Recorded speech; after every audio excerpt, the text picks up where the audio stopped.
2 నెలల పసికందుని కన్న తల్లి భర్త లేని సమయంలో నోట్లో గుడ్డలు కుక్కి చేతులు కట్టేసి కట్టెల పొయ్యిలో వేసి కాల్చేసింది. భర్త తిరిగి వచ్చాడు, చూసేసరికి బిడ్డ కాలిపోతున్నాడు, బయటికి తీశాడు, అప్పటికే సగం కాలిపోయాడు, చనిపోయాడు.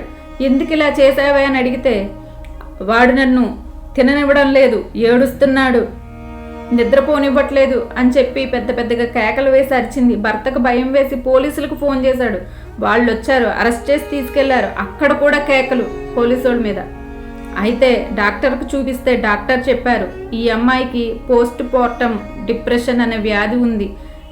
డెలివరీ అయిన తర్వాత కొంతమంది తల్లులకు 1000లో 1కి 2కి ఈ వ్యాధి వస్తుంది.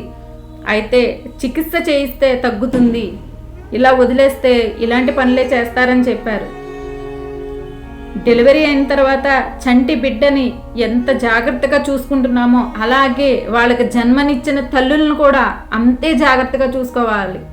వాళ్ళని ఇబ్బంది పెట్టకూడదు, అవమానించకూడదు. వాళ్ళకి సరైన తిండి పెట్టాలి, సరైన నిద్ర ఉండాలి. వాళ్ళకి ఎవరో ఒకరు దగ్గరుండి చూసుకోవాలి. ఈరోజు ఆ అమ్మాయి అలా చేసిందంటే ఆమె దగ్గర ఎవరు లేరు, భర్త కూడా చూసుకోవట్లేదు. ఆమె ఆ డిప్రెషన్లో ఉండిపోయి ఆ బిడ్డను అలా చేసింది.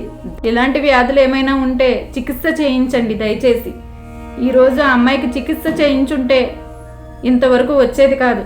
చిన్న బిడ్డని, తన బిడ్డను తాను చంపుకుంటున్నానన్న విషయం కూడా తెలియకుండా చంపుకుంది ఆ తల్లి.